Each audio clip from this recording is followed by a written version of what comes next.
Hey Math Marbles, we're going to look at more one-step equations, this time with fractions for the coefficient or at some type of division problem.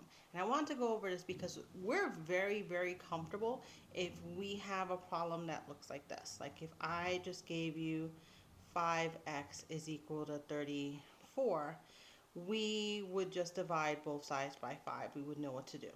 That seems pretty basic. But you're also going to get numbers now that look like this, where now you have a fraction in front for a coefficient, and that looks kind of messy. And for some kids, when they have to divide it, it can seem really confusing. The same thing like the one on the other side. What if I had a number divided by 3? So what do we do? So this is what we're going to do. I'm going to show you how to isolate the variable by multiplying by the opposite coefficient. I'm going to start with the one on the left, and this works really well with fractions. It can work with whole numbers too, but it absolutely works with fractions.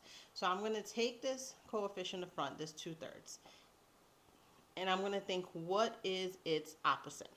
So let's write this down, 2/3 d. Well, the opposite of 2/3 d will just be the reciprocal, 3/2. And when I do that, what's awesome about this is that these two are just going to create a fraction of 6/6, which is the same as 1. So that's what I want to happen. I wanted this in black.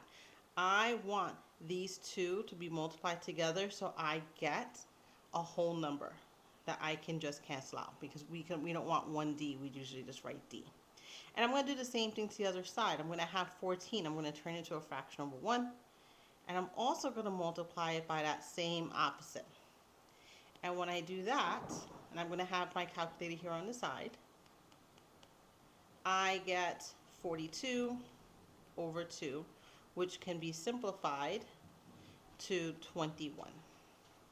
So this is my answer for the first one.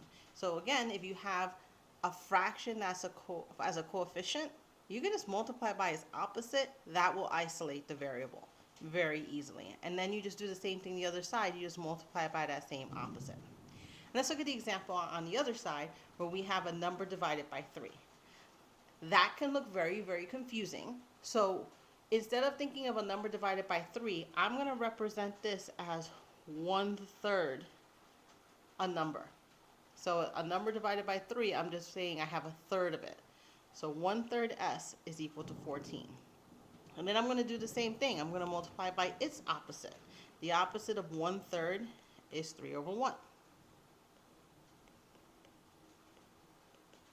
And I'm going to do the same thing to the other side. 14/1 times its opposite, the same opposite, 3/1. And remember, I want to do that because then on this end, I'm going to get 3/3s, which is the same thing as just 1s. That's what we want. And on the other side, we're going to end up with, let's use our calculator, 14 times 3, bam, 42. And we're done with this one as well. S is equal to 42. Now, we can actually go and just double check our work. So we can go right back to the original one.